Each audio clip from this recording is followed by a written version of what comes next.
আমাদের মেগাস্টার শাকিব খানকে পেয়েছি আমার নায়ক হিসাবে। আমার মনে হয় এটা আমার জন্য অনেক বড় একটা অ্যাচিভমেন্ট এবং শাকিব খান আমাকে একটা বারের জন্য সেটে ফিল করতে দেননি যে আমি নায়িকা হয়ে ফার্স্ট টাইম ওনার সাথে কাজ করছি। উনি এতটা গ্রাউন্ডেড ছিলেন এবং আমাকে এতটা সাপোর্ট করেছেন অ্যাজ আ আর্টিস্ট যে আমি আসলে ফুল মানে কমফোর্টেবল হয়ে কাজ করতে পেরেছি।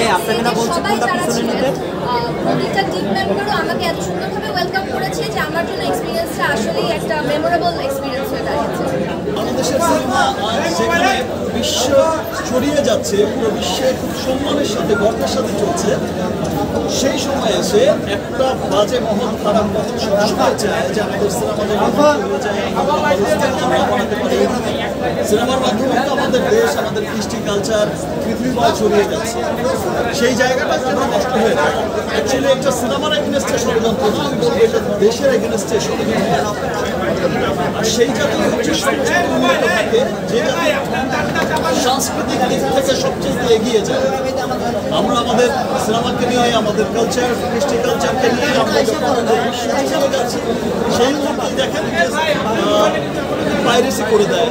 গতবারও আমরা বরবাদের সময় দেখেছি, এবার তো তাণ্ডবে দেখলাম যে আরও আগে পাইরেসি করে দেয়। বাট আমি ধন্যবাদ জানাচ্ছি আমার দেশের মানুষকে এবং সমস্ত সিনেমা প্রেমী দর্শকদের। পাইরেসি হওয়ার পরেও এই বাজে মহলটা যেমন বোঝাতে চেয়েছে পাইরেসি হয়ে গেছে, সিনেমা আর চলবে না, সিনেমার সেল নেই, এই যে হোসেন ভাই বলছে পাইরেসি হওয়ার পর আরো ডিমান্ড বেড়ে গেছে। তাণ্ডব ইনশাআল্লাহ, আমি গতবারও যেমন বলেছি যে গুলশান টুকুল ইসলাম সব জায়গার মানুষকে মুগ্ধ করছে আমাদের সিনেমা। তাণ্ডব দেশে বিদেশে যেখানেই যাচ্ছে সেখানেই মানুষের মনে তাণ্ডব লাগিয়ে যাচ্ছে। আর এই সিনেমা হলটা আমার কাছে খুব ভালো লাগে। আমি যখন এখানে আসি খুব নিজের মনে হয়, খুব আপন মনে হয়। বিকজ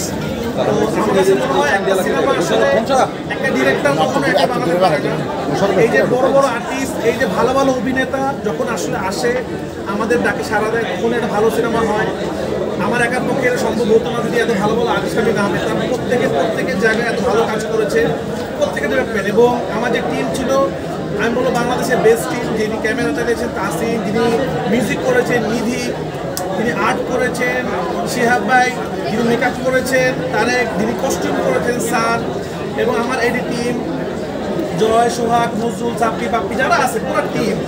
স্বাধীন আমাদের কাজটি, কিন্তু অনেকে না বলতে হবে না, শেষ হবে না। কিন্তু আমি বলতে চাচ্ছি প্রত্যেকটা মানুষের পরিশ্রমে একটা সিনেমা হয়, যে কারণে আপনাদের মনে হচ্ছে এটা ওয়ার্ল্ড ক্লাস।